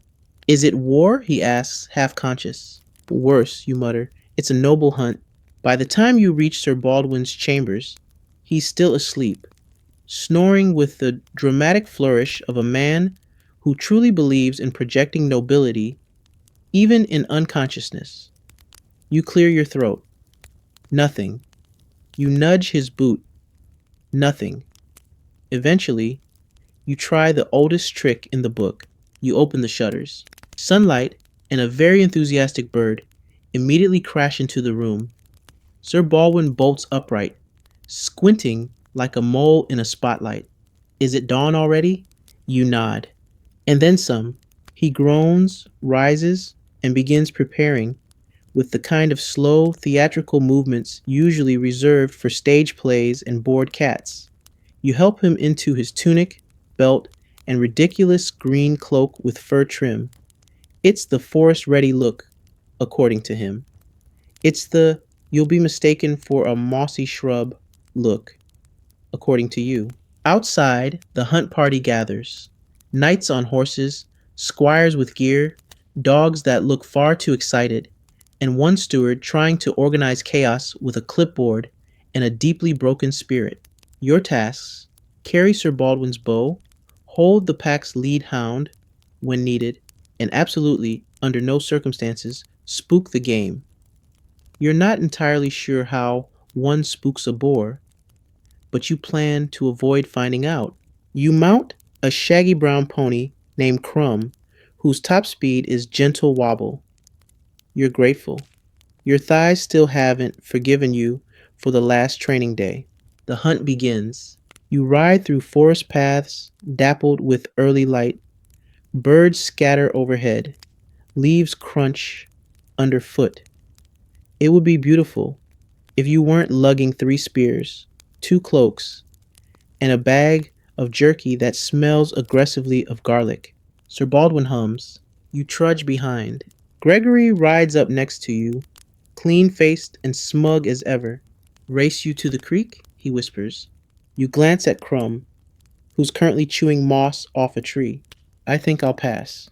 He shrugs, kicks his mount, and gallops ahead, narrowly missing a duck and definitely stepping in something tragic. Hours pass. The dogs bark. The horns sound. Someone yells, "Boar!" every 20 minutes, just in case. You're sent ahead to scout, which means stumbling through underbrush with a dull dagger and a prayer that the only wild animal you meet is shy and legally blind. Historians still debate how effective squires were in actual hunts.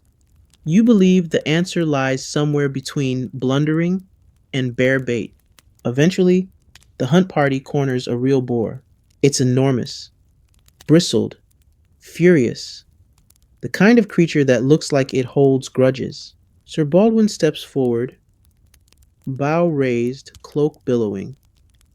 He releases. Misses. The boar charges. Everyone scatters. You do not scream, but only because your lungs forgot how. Gregory throws an apple at it. The boar doesn't care. You dive behind a fallen log, dragging Crumb with you. Crumb yawns. Finally, one of the Baron's knights spears the beast from the side. It stumbles, falls, snorts dramatically, and expires with what you can only describe as insulted dignity. Cheers erupt. Sir Baldwin claims partial credit. I softened it with my arrow, he says. You do not mention the arrow hit a tree, or Gregory's boot. You help tie the boar to a pole, carry it back with 2 other squires, including Edwin, who hums a cheerful tune the whole time and nearly collapsed under the weight. Back at camp, the cook begins preparing a celebratory meal. You're allowed a moment of rest by the fire. Your hands are blistered, your arms aching, and your legs, well, You're not entirely sure they're still attached. Gregory sits beside you. Not bad, he says, for someone who rides a loaf of bread. You consider throwing moss at him. Later, Sir Baldwin calls you over. I've decided, he says, sipping from a pewter cup. We'll hold a feast in honor of the hunt. Invite the monks. Get the good cheese. You nod. You'll be in charge of arrangements, he adds. You stop nodding. You return to the castle with a list of things to do and exactly zero idea how to do them. You organize tables. You find extra goblets. You convince Marta the cook to make the nut and fig tarts instead of just boiled cabbage.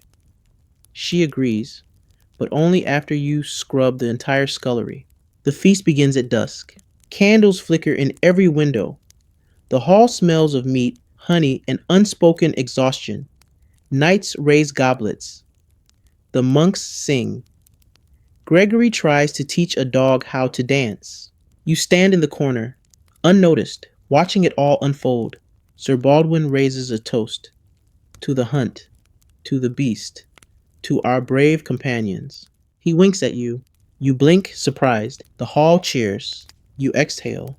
Much later, as you clean up, Noel claps you on the back. He winked at you. That's practically a knighthood. You laugh. Just a little. Then you sneak an extra tart from the tray, step outside, and let the cool air hit your face. It's been a long day, but not a bad one. Your arms refuse to move. You lie in bed, staring at the ceiling like it's going to offer you a way out of chores today. Every muscle is stiff. Every joint creaks, and your spine is doing a fair impression of a twisted drawbridge. You shift slightly and wince. Even your hair hurts. Today is inventory day, which sounds like it might involve scrolls and quills. It does not. Inventory, as it turns out, means counting, carrying, sorting, and then carrying again. You report to the armory at dawn, where Master Thorn, the quartermaster, hands you a list that might as well be carved into stone for how heavy it feels. Chainmail, crossbows, buckles, bootlaces, whetstones, helm liners, tent poles, chicken crates, banner fringe. Yes, we count that now. You blink. Gregory leans over your shoulder and mutters, I swear he just makes things up to see if we'll notice. You carry a bundle of pikes across the yard, narrowly missing the steward who's balancing a tray of inkpots. You count helmets, stack shields by size, which is ridiculous, because heads come in exactly one shape, roundish, and try not to gag while inspecting a sack of old tabards that smells like a wet dog arguing with a cheese wheel. Noel gets assigned to the scroll closet. You envy him until he sneezes black dust for an hour straight. The rest of the morning is a blur of find this, move that, where is Gregory, and stop Gregory from jousting with a broomstick again. By midday, you're helping relace chainmail hoods. It's a delicate job. The metal rings are small, the thread is coarse, and your fingers feel like overcooked noodles. You prick yourself 3 times. Gregory pricks himself once and demands a poultice, a poem, and possibly a eulogy. Master Thorn gives you both a look that could boil soup. Later, you're assigned to the tent pole audit. This involves hauling a wagon of poles to the field, standing them upright, and checking each for cracks, splinters, or suspicious squirrel activity. It starts raining halfway through. Naturally, Gregory disappears. Again, you find him 2 hours later, asleep, inside a folded pavilion. You wake him up with a firm prod and a quiet threat involving goat reassignment. By late afternoon, your back is a roadmap of complaints. You retreat to the kitchens for a quick bite and are immediately handed a sack of flour to carry upstairs. Apparently, you give off mule energy now. You haul it up 3 flights and drop it beside Marta. She nods. Good. Now take it back down. Wrong sack. You stare into the middle distance. Briefly consider becoming a monk. Eventually, you're allowed a break. You sit under the West Tower, stretching your sore legs and peeling a half orange that Noel traded you for one of your socks. It's the best deal you've made in weeks. Sir Baldwin appears, walking briskly with purpose and mud on only one boot, a sure sign he's had an adventure. Excellent, he says, spotting you. I need you for something dignified. You wait. We're updating the banner room. Uh, Dignified in this case means dusting 37 years worth of moths off glorified tablecloths, and then color sorting them by noble lineage, heraldic complexity, and fringe enthusiasm. The banners are heavier than expected. Some are sticky. One might be cursed. Gregory pops in halfway through holding a jar of glue and a brush. What are you? No, you say preemptively. He shrugs and walks out humming.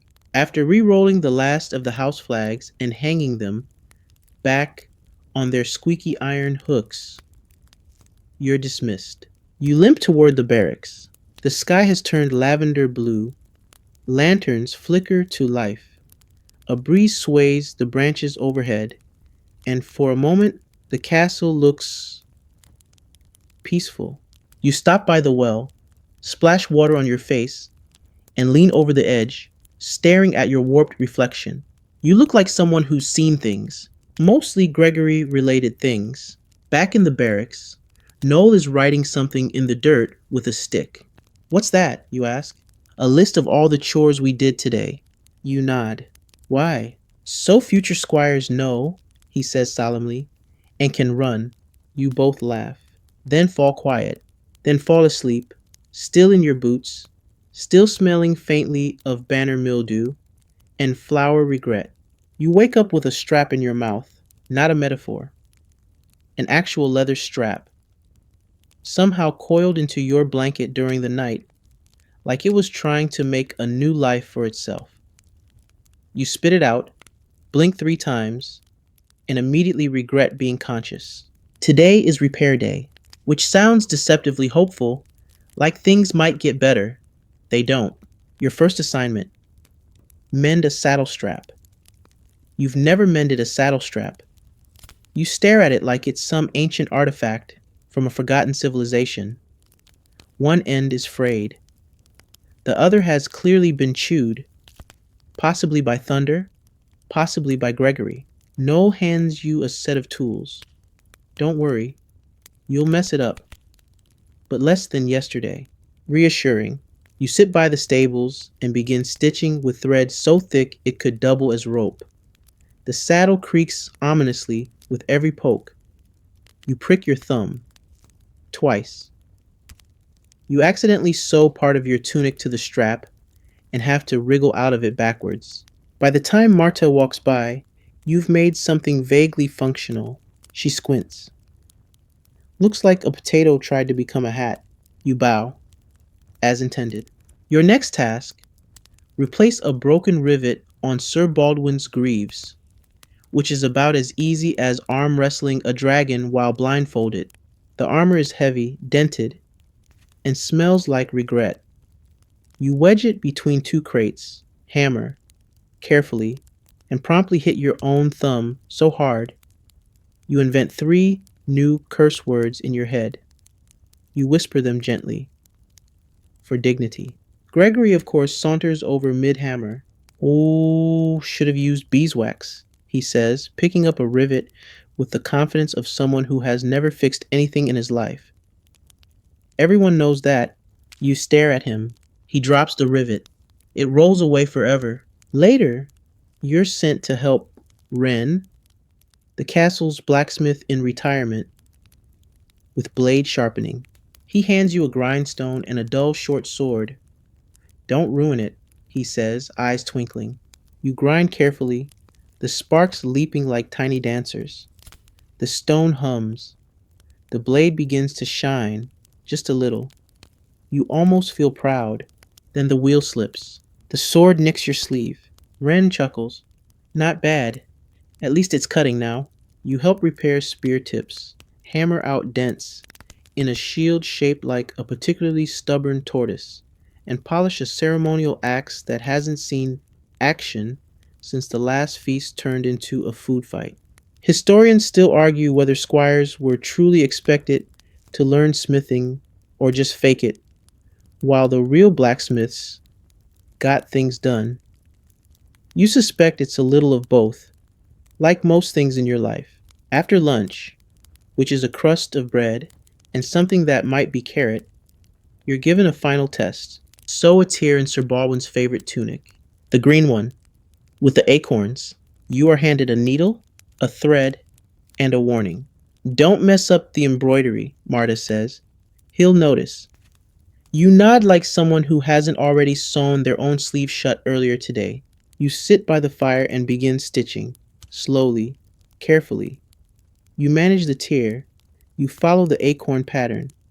You do not sneeze, even though the thread smells faintly of whatever makes Gregory's hair stand up. Finally, you finish. It's crooked. The acorns are uneven, but it holds. Sir Baldwin inspects it. He sniffs. Passable. Remind me not to wear it when anyone important is around. You smile. That's practically a knighthood. Evening rolls in with a dull gray sky and a chill that seeps into your bones. You help Wren cover the forge. He hands you a chunk of hard bread. For the effort, he says. It tastes like rock. You thank him anyway. Back in the barracks, Gregory is trying to convince Noel that he invented a new knot that can only be untied with wisdom. Noel stares. So, you tied it wrong. You collapse onto your bunk. Your hands are raw, your sleeves frayed, your boots scuffed beyond recognition. But today, you made things work. You didn't destroy anything. You maybe even fixed a few things. And for a squire, that's a kind of victory. You roll over, listen to the wind tapping at the shutters, and let yourself believe, just for a moment, that maybe someday you'll be the one giving the orders. Maybe. You dream of dragons, not the exciting kind. No fire, no treasure hoards, no epic music swelling in the background. Just a large, grumpy dragon sitting on your chest, muttering about taxes and poking you with a lance every time you try to sleep in. You wake up and realize it's not a dragon. It's Sir Baldwin, and the lance is very real. Up, he says. We ride at dawn. You sit bolt upright. Why? For training. You blink. I thought yesterday was training. He smiles, the way a man does when he's about to suggest something terrible. Moments later, you're outside in full gear, which for a squire means armor that doesn't quite fit, a helmet that wobbles when you blink, and a training sword made of wood and resentment. Sir Baldwin leads a group of knights and squires into the open field. The dew still clings to the grass. Your boots are already soaked. Gregory is somehow clean and humming. Today's focus. Endurance. Charge the field, Baldwin commands. Then back. Then again. You charge. And you run. And then you regret all of your life choices. After 4 circuits, your lungs are writing protest letters to your legs. Gregory claims he has altitude sickness, despite being on the same flat ground as you. Then comes mock combat. You're paired with Edwin again. This time he's using his offhand. It doesn't help. He blocks, parries, ducks, and spins. You manage a few decent swings, but mostly you just try not to die dramatically. At one point, your sword flies out of your hand and lands in a bush. You both pause. Edwin tilts his head. You could say that was a disarming move. You groan. He wins. Sir Baldwin calls a break. You collapse under a tree and remove your helmet, your head soaked, your hair resembling something that's been boiled and then forgotten.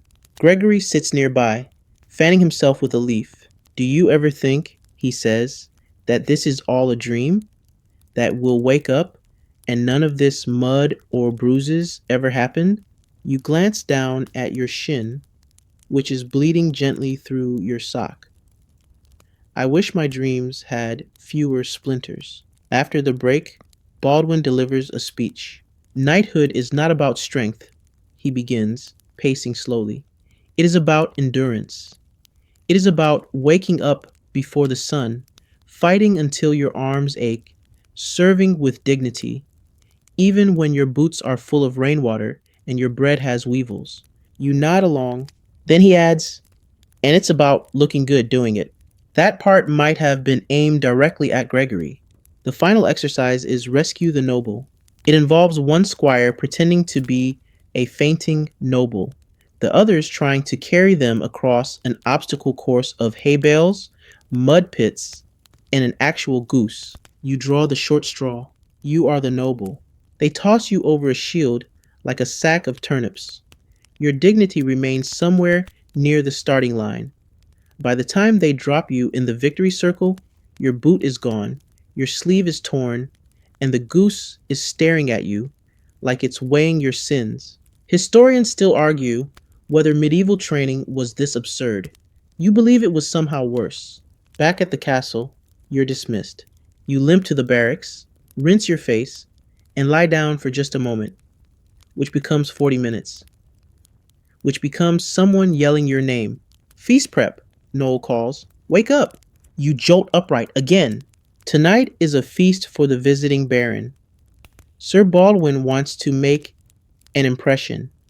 You are handed a tray of candied figs, a list of who not to offend, and a tunic that's only slightly on fire around the hem. You serve drinks.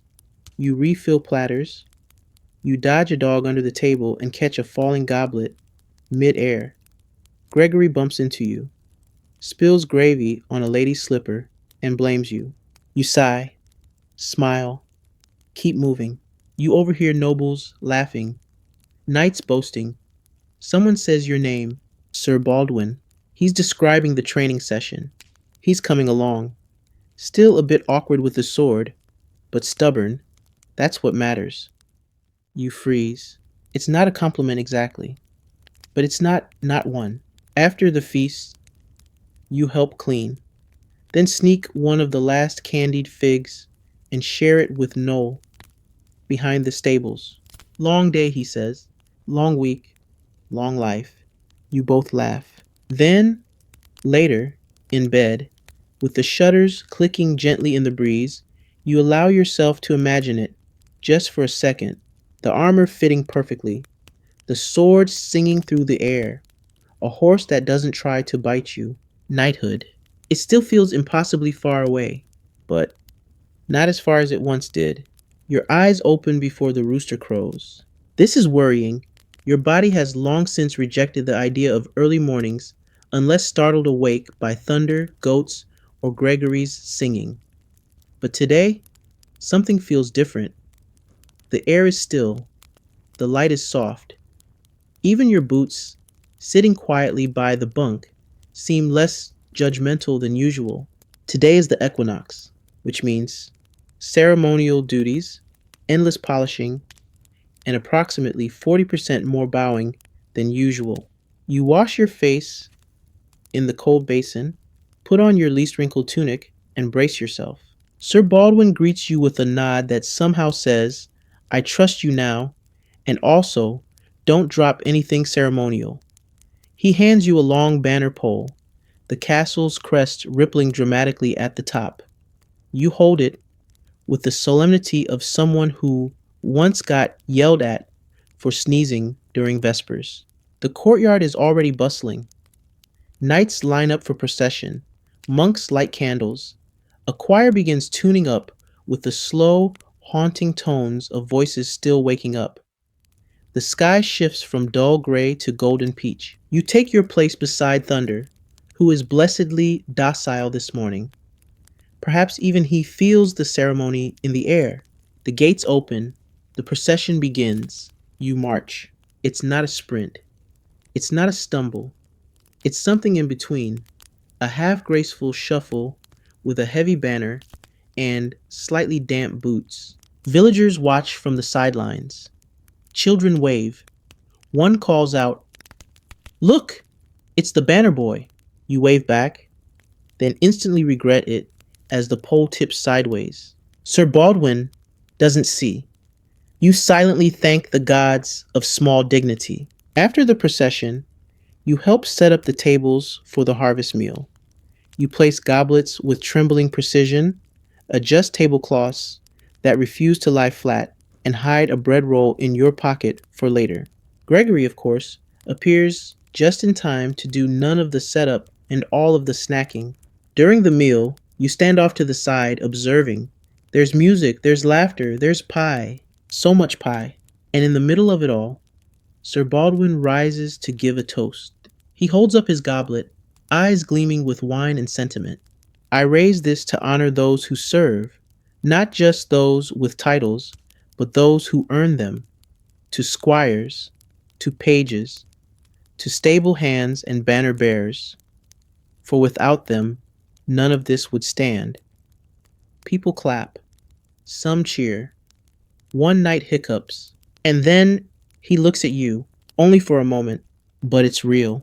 You swallow the lump in your throat and hope no one notices your pink ears. After the feast, you help with the cleanup. Quietly, carefully, gratefully. Noel nudges you. He looked at you, probably mistook me for someone else. He said, "Banner bearers, that's you." You shrug, smile. That night, after everyone is asleep, you sneak up to the ramparts. The sky is littered with stars. The wind is gentle. The world feels still. You sit on the stone ledge, legs swinging, thinking of the days behind you, the muck, the mud, the mist swings, the goat, the broom jousts, the bruises, the banner, all of it. And you realize something simple. You're not just surviving anymore, you're becoming. It's slow, it's messy, it's terribly exhausting, but it's happening. And one day, not too far off, you won't just be the squire with crooked sleeves and aching feet. You'll be the knight with stories to tell, and maybe, just maybe, a squire of your own to torment. You chuckle softly. The stars twinkle back, and you head to bed, boots off, heart light, the last whispers of wind carrying the scent of hay, old parchment, and maybe just a hint of candied fig.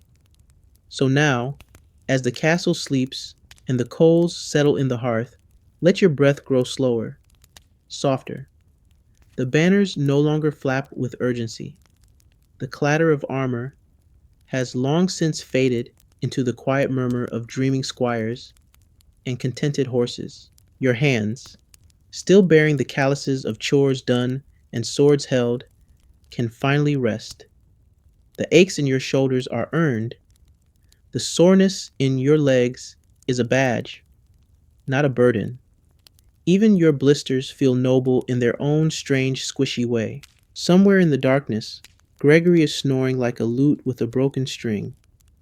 Noel mumbles half a dream about cheese and dragons. Thunder shifts in the stable, letting out a low, sleepy huff.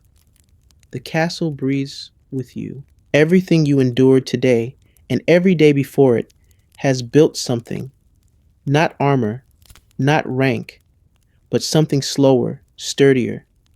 Something called grit, called purpose, called you on your quiet path toward knighthood, dignity, and hopefully fewer splinters. So for now, you can let go. No swords to polish, no chores to race, just the soft hush of stone walls and warm blankets. Let your body melt into the mattress, your thoughts drift into the tapestry of stars above. And if tomorrow brings another round of Gregory-induced chaos or goose-chasing disaster, you'll face it like always, with one eye open and one boot half tied. But not tonight. Tonight, you rest. You've earned it. End of script. Sweet dreams.